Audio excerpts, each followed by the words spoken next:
Mari kita berdoa sebelum kita mendengarkan firman Tuhan.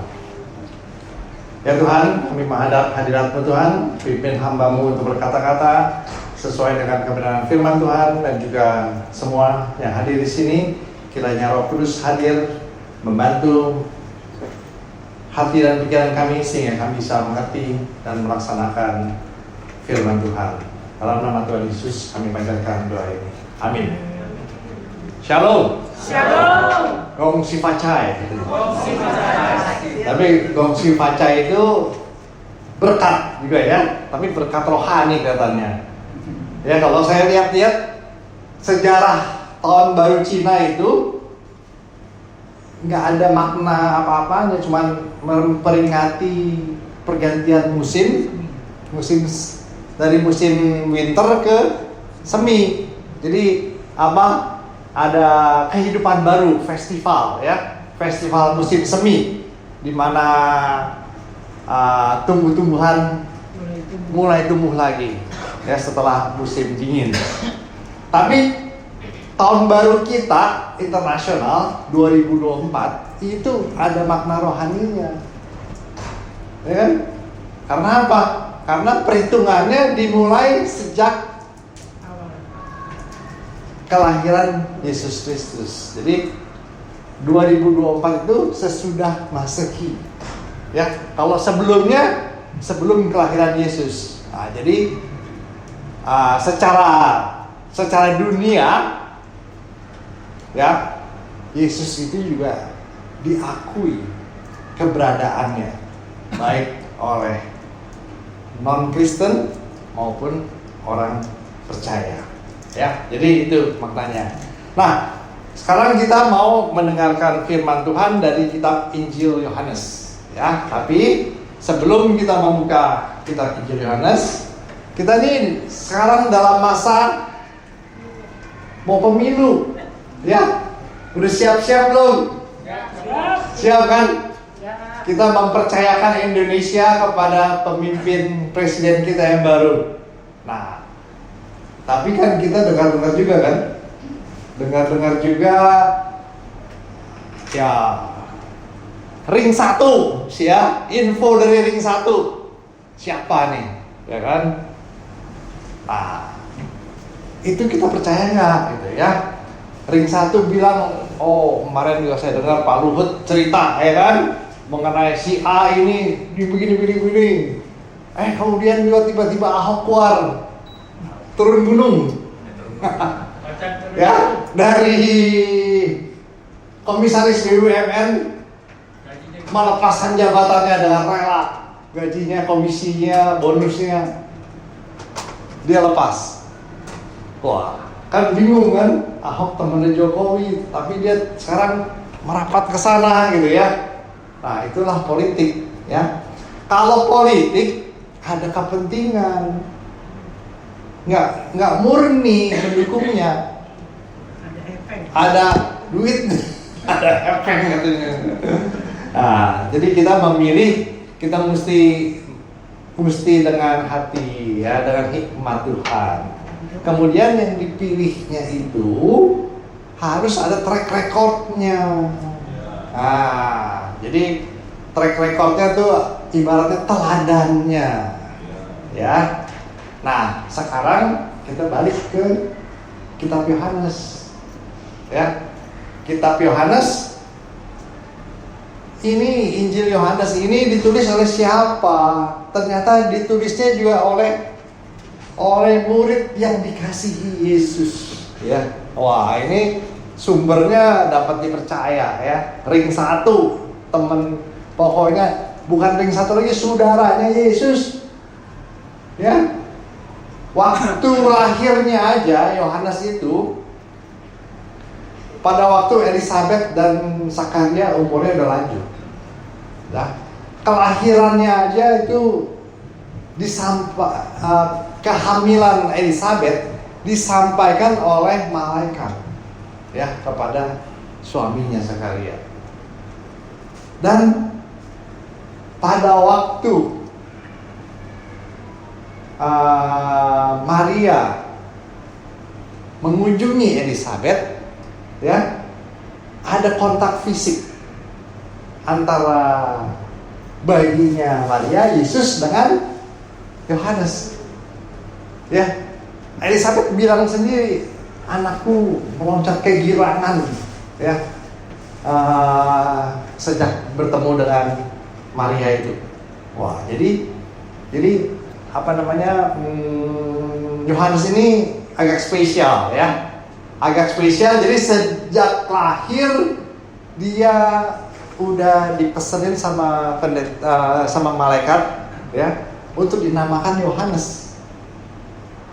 Ya, jadi kita lihat di sini. Jadi penulis Yohanes ini agak spesial, bukan agak spesial, very special. Ya, kalau yang lain cerita mengenai kesaksian mengenai Tuhan Yesus, ya, kayak Matius, dia mulai dengan siapa Yesus dari silsilah keturunan Raja Daud. Jadi secara rohani, secara jasmani, ya, secara jasmani silsilahnya. Nah, tapi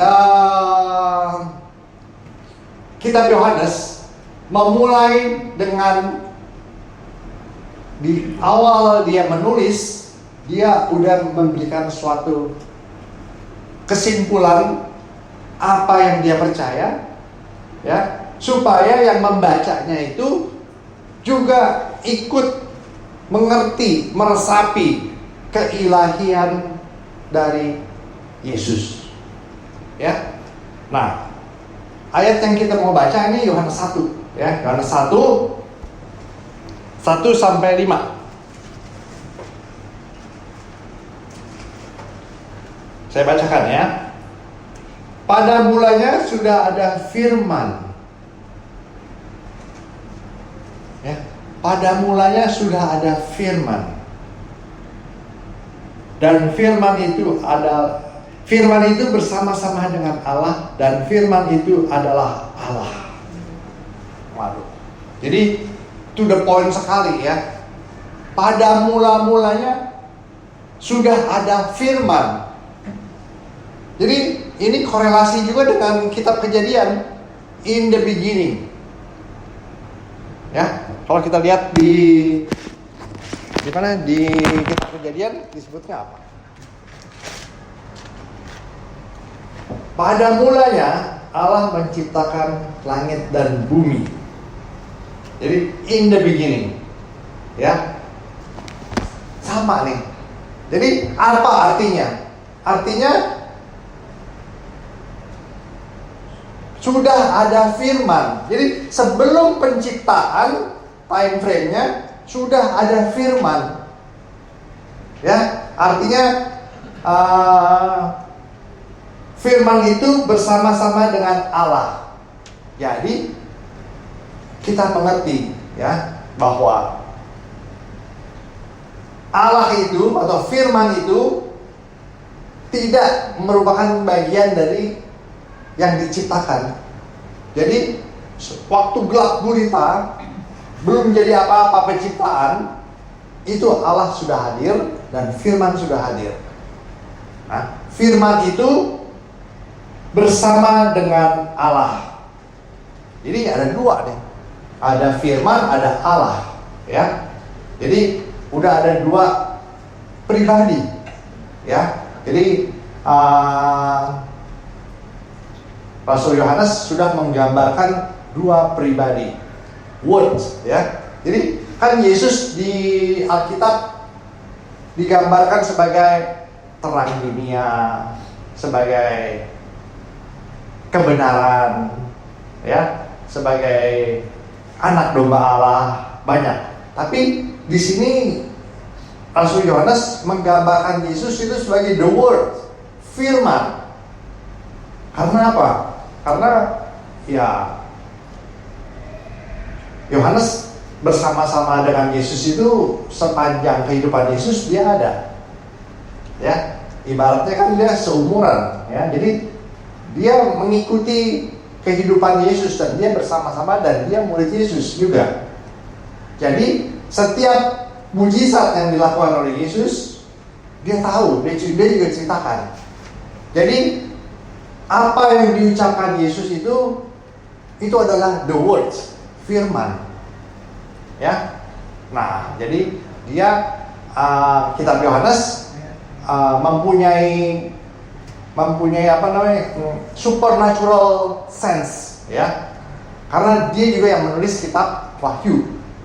Dia yang menulis kitab Yohanes 1, 2 dan 3. Ya. Kitab Wahyu itu banyak mengenai penglihatan masa depan yang ditulis juga oleh Yohanes. Jadi, Rasul Yohanes ini murid yang spesial dengan supernatural katanya. Ya. Dia yang lebih sensitif kepada hal-hal keilahian dari Yesus, ketuhanan dari Yesus. Makanya itu dia percaya bahwa seperti yang difirmankan di kitab Kejadian, berfirmanlah Allah, jadilah terang. Jadi, ya, jadi Yesus ini sebagai agent, ya. Jadi firman-Nya itu adalah Yesus sendiri. Nah, jadi kita bisa mengerti, ya. Jadi sebelum kita sewaktu kita membaca kitab Yohanes, kita mengerti Yesus adalah firman. Firman-Nya itu, kata-kata Yesus itu berkuasa. Ya. Jadi berkuasa mengusir setan, berkuasa menyembuhkan orang sakit, berkuasa membangkitkan Lazarus. Ya, jadi firman-Nya itu benar-benar diakui oleh Yohanes sebagai Yesus. Ya, di ayat 1 sampai 5 itu, ya. Jadi Yohanes itu menulisnya kitab Yohanes ini dengan maksud apa? Supaya para pembacanya mengerti dan percaya. Ya, seperti yang di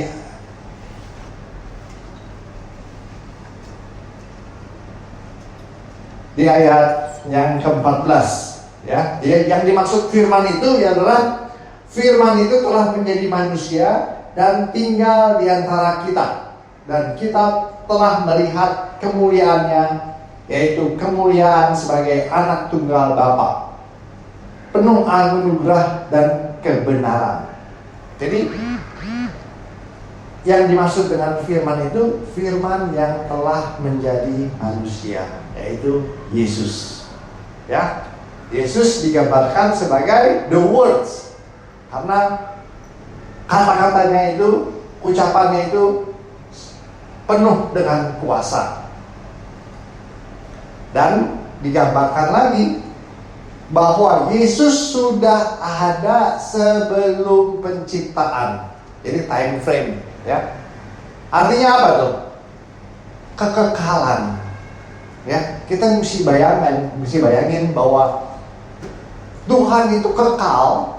Jadi waktu belum ada apa-apa, Allah sudah ada, sudah hadir. Dan Dialah yang menciptakan segala sesuatunya, dan Dialah yang menciptakan kita semua. Dahului dengan terang. Ya. Terus kita lanjutkan. Ia pada mulanya bersama-sama dengan Allah. Nah, Ia pada mula-mulanya bersama-sama dengan Allah. Ya, berarti ada Bapa, ada Yesus. Ya, tapi Bapa dan Yesus adalah satu. Ya. Nah, ini konsep Trinitas sudah disebutkan oleh Rasul Yohanes, ya. Ia pada mulanya bersama-sama dengan Allah. Segala sesuatu dijadikan melalui Dia, dan tanpa Dia tidak sesuatu pun yang telah jadi dari segala yang telah dijadikan. Nah, ini lebih jelas lagi, ya. Jadi Yesus itu bukan diciptakan, ya, seperti yang dianut oleh oleh agama-agama lain ya, yang dibilang Yesus itu ciptaan dan kecil, Allah kecil ya, bukan tulisannya God, Allah ya. Di sini kitab Yohanes menjelaskan bahwa Yesus adalah bersama-sama dengan Allah dan segala sesuatu dijadikan melalui Dia, dan tanpa Dia tidak ada satupun yang telah jadi dari segala sesuatu yang telah dijadikan. Nah ini, jadi Yesus adalah yang menciptakan, ini yang udah ada ya. Jadi kita mengerti bahwa dalam membaca kitab Yohanes ingin menekankan bahwa dalam konsep kita, Yesus itu adalah Tuhan. Yesus itu sudah ada sebelum penciptaan, dan Ia adalah kehidupan. Di dalam Dia ada hidup, dan hidup adalah terang manusia. Nah, jadi kehidupan itu berasal dari Yesus, dari Tuhan. Kita ini kita bisa bernafas, kita bisa punya pikiran, itu sumbernya adalah dari Allah, dari Yesus ya. Jadi kita kalau membaca Alkitab, harusnya iman kita bertambah terus, bertambah yakin dan percaya, sehingga kita mau mengikut Yesus sebagai Tuhan dan Juru Selamat kita. Kita semakin percaya, kita semakin yakin, dan kita semakin tahu bahwa ada kehidupan kekal bila kita bersama dengan Yesus. Itulah tujuan kita, harapan kita ya, karena sumber kehidupan ada dalam Yesus ya. Jadi sangat penting sekali, sumber kehidupan ada dalam Yesus. Bayangin kita ini dari sperma, cairan ya, ketemu dengan telur, bisa menjadi kita ini yang punya tulang, ada tulangnya ya. Jadi nggak kebayang gitu. Terus kalau kita lihat lagi di otak kita, itu bisa punya pikiran, bisa punya, itu saraf-sarafnya menjelimet sekali, sekali menjelimet sekali. Awalnya dari apa? Kecil, air, cairan. Nah, itulah kehebatan dan kemuliaan Tuhan dalam menciptakan. Tidak ada satupun di dunia ini yang saintis, yang ahli, yang bisa menciptakan kehidupan. Ya. Jadi firman-Nya itu penuh dengan kuasa. Kita kalau lihat wifi ini juga udah heran. Ya, wifi di rumah, terus nyambung connect ke HP kita di lapangan, cuman lewat gelombang. Ya, kita bisa dapat internet karena di rumah kita ada internet. Ya, itu pakai gelombang tuh. Nah, demikian juga firman-Nya itu penuh dengan kuasa. Jadi kalau kita hubungkan dengan Big Bang, di mana Tuhan berfirman, jadilah terang. Jadi suaranya itu, getarannya itu begitu tinggi sehingga terjadi ledakan energi yang menjadikan terang, menjadikan segala sesuatu. Ya, jadi itulah Tuhan kita, Yesus Kristus, Tuhan yang Maha Kuasa, yang kalau kita baca seterusnya itu kita penuh takjub dan hormat, kita mau memuji dan memuliakan Tuhan. Ya. Nah, di kitab Yohanes ini juga dicatat ya, Sebelumnya kitab Matius, Markus, Lukas, dia juga menceritakan temannya ini, Rasul Yohanes. Ya, jadi kesaksian Rasul Yohanes itu juga diceritakan oleh Matius, Markus, dan Lukas. Jadi saling melengkapi, ya. Tetapi Lukas ini punya spesialisasi lebih kepada hal-hal rohani, supernatural, ya. Ya kan di pemilu juga gitu ya. Kalau si A ngomong, oh dia lebih ke industri, ya. Oh dia lebih ke pertahanan. Jadi masing-masing murid tuh punya spesifikasi masing-masing, ya. Jadi kita lebih jelas, lebih lengkap.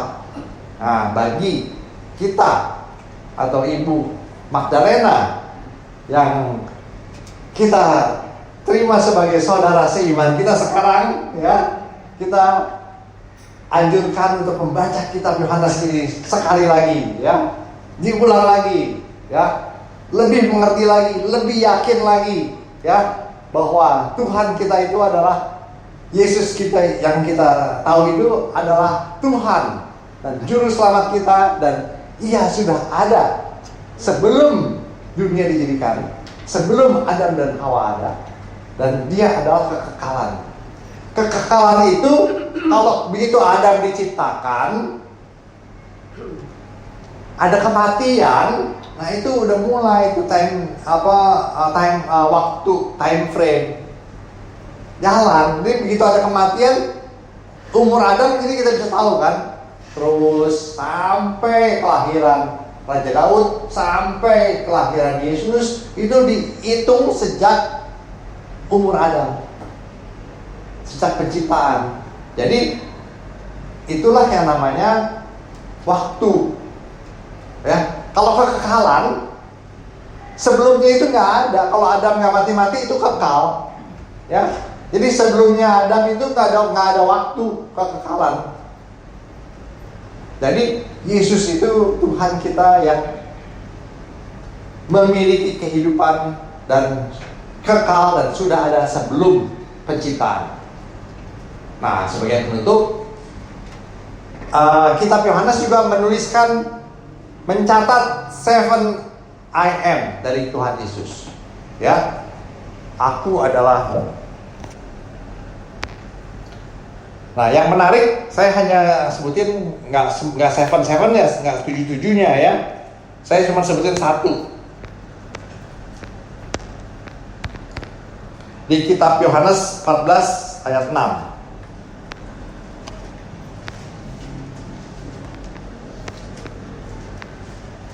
Kata Yesus kepadanya, ya. Ini yang penting ya. Jadi kesaksian dari Yesus sendiri. Ya, kesaksian dari Yesus sendiri. Jadi tadi Yohanes sudah bersaksi tentang Yesus. Terus perkataan Yesus dicatat juga oleh Yohanes, dibilang, "Akulah jalan dan kebenaran dan hidup. Tidak seorang pun yang datang kepada Bapa kalau tidak melalui aku." Nah, ini pegangan buat kita, ya. Jadi kalau lihat ayat ini bisa setengah jam lagi khotbahnya. Ya, aku adalah jalan, kebenaran, dan hidup. Diceritakan oleh Yesus pada waktu malam Last Supper. Ya, dia waktu mau sebelum dia disalibkan besok. Ya, dia mau pulang ke rumah Bapa, mau menyediakan rumah bagi murid-muridnya. Ditanya sama murid-muridnya, "Kemana Tuhan? Bagaimana caranya? Aku tidak tahu jalannya kemana." Ya, pertanyaannya bagaimana caranya, tapi jawabnya Tuhan Yesus, "Aku nih lah jalan kebenaran." Jadi kan kalau orang mau belajar kan how ya. Tapi dijawab oleh Yesus simpel aja. Udah, gak usah pakai panjang. Akulah jalan kebenaran. Jadi percayalah kepadaku. Ya, engkau akan sampai. Ya, kalau kita malam-malam pakai GPS juga kan kita bingung, kita percaya aja. Tapi walaupun lewat jalan sempit, kalau kita percaya ya nyampe juga gitu ya. Nah ini juga gitu ya, nggak usah macam-macam. How? Percaya hanya pada Yesus, jalan kebenaran. Ya, tidak, jalan kebenaran dan hidup. Nah, hidup ini yang tujuan kita semua. Ya, jadi segala sesuatu itu di dunia ini sebetulnya sementara. Ya, sebenarnya tujuan kita apa sih? Tujuan kita itu hidup kekal bersama Yesus, hidup di sorga. Ya, karena apa? Karena Dialah sumber kehidupan. Dialah yang memberi hidup.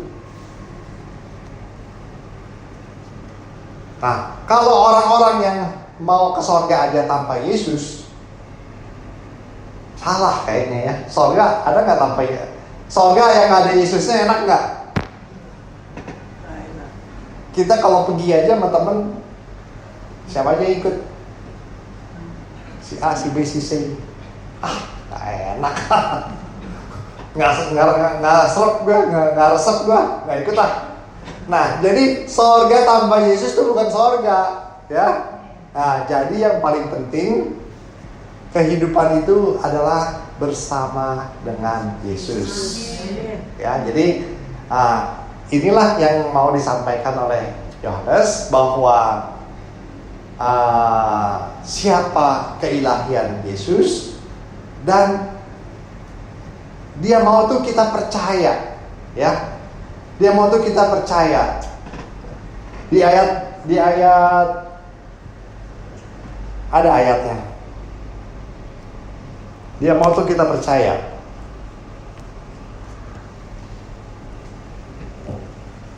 Jadi semua ini kutuliskan kepadamu supaya engkau percaya, ya, bahwa Yesus adalah Mesias, dan karenanya engkau akan mempunyai kehidupan yang kekal.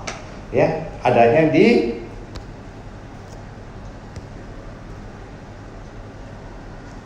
Yohanes 20 ayat 30-31. Jadi tujuan kitab Yohanes ini memperkenalkan siapa Yesus.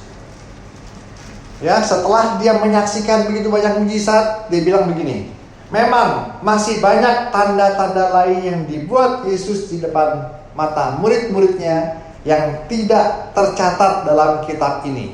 Tapi semuanya yang tercantum di sini telah dicatat supaya kamu percaya bahwa Yesuslah Mesias, Anak Allah, dan supaya kamu oleh imanmu memperoleh hidup dalam namanya. Nah, inilah yang dikehendaki oleh Rasul Yohanes dalam kita percaya kepada Tuhan Yesus. Amin. Mari kita berdoa. Ya Tuhan, terima kasih atas firman singkat ini. Kiranya kami semua yang mendengar, iman kami semakin dikuatkan, dan kami juga mau bersaksi sama seperti Rasul Yohanes bahwa Yesus adalah Tuhan dan Juru Selamat kami. Dan kesaksian kami tidak ada motif lain, tidak mencari keuntungan diri sendiri, tapi kami mau supaya setiap orang memperoleh hidup yang kekal bersama dengan Engkau. Dalam nama Tuhan Yesus kami panjatkan doa ini. Amin.